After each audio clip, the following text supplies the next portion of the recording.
What's up, everybody? Hello, hey, hi, how you doing? Welcome to another edition of the Fantasy and Frames Dynasty Target Series, where I'll be discussing what might be my favorite value in all of Dynasty land right now, Rashod Bateman. My name is Andrew Scott, and you can find me on Twitter at Drew3MR. Now, if you're new here, please make sure to like this video, subscribe to the channel, and don't forget to hit the little bell that's going to pop up whenever you do subscribe so that you can be notified whenever new content like this drops all off season. The support really goes a long way in helping our channel grow. So if you don't know, Rashod Bateman is the wide receiver for the Baltimore Ravens, who was the 27th overall pick in the 2021 NFL Draft.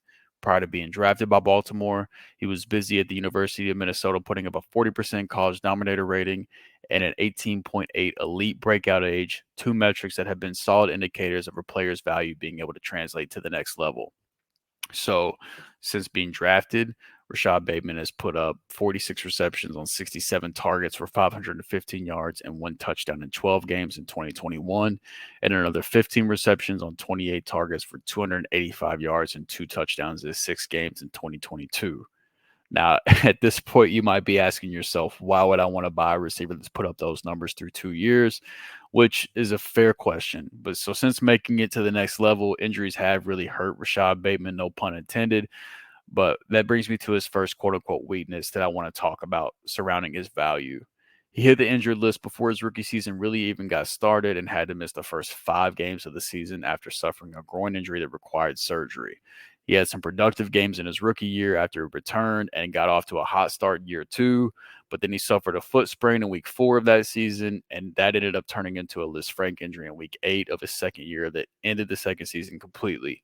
And fantasy managers on top of that have already been spooked going into year 3 with the news that he had to get an injection for healing purposes, but all reports are that this was just to manage irritation, and as long as he doesn't push things too fast this offseason, he should be clear for 2023.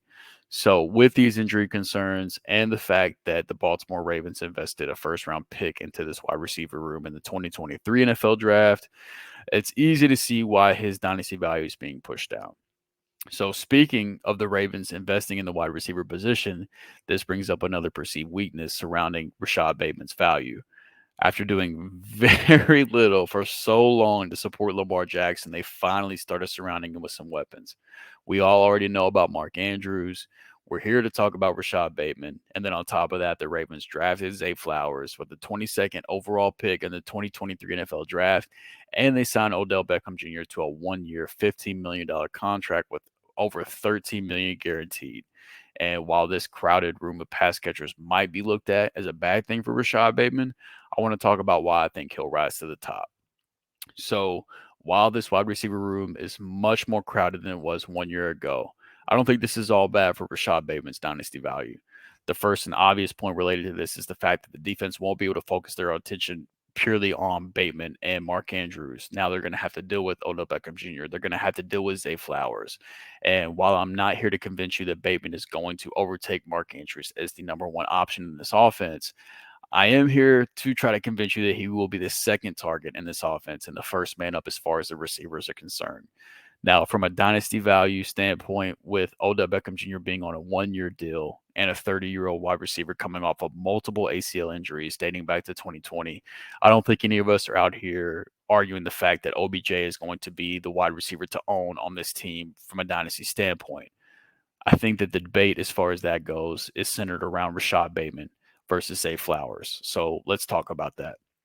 As college prospects go, Rashod Bateman was better than Zay Flowers pretty much across the board. They both had the first round draft capital you're looking for, but Rashod Bateman has that typical size at 6 foot, 190 pounds compared to the 5'9, 182-pound frame that Zay Flowers has.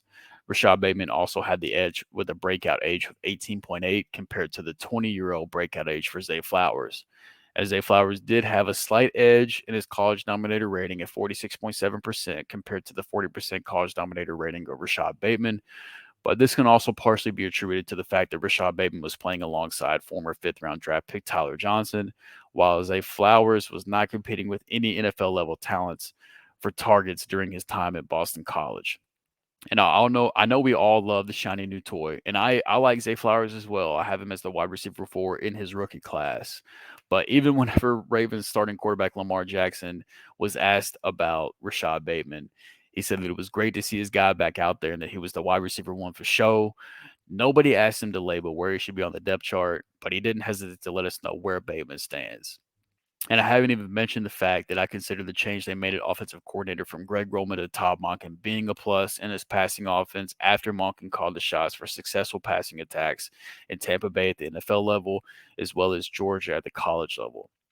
And with the anticipated increase in passing attempts, I think that there's going to be more than enough room for more than just Mark Andrews to eat in this offense. Now, according to DLF June Dynasty Startup ADP, Rashod Bateman is currently being valued as the wide receiver 39, and I've got him as my wide receiver 27, just outside of wide receiver 2 status in Dynasty Startup drafts. His ADP puts him behind his teammate Zay Flowers that we've already talked about, as well as players such as DeAndre Hopkins, Keenan Allen, and George Pickens, all of which I prefer Rashod Bateman. On top of that, if your 2023 rookie draft is yet to take place and you're sitting on a first round pick that's the 109 or later in Superflex or the 105 or later in one quarterback dynasty leagues, I would happily send those first round picks for Rashod Bateman in a heartbeat.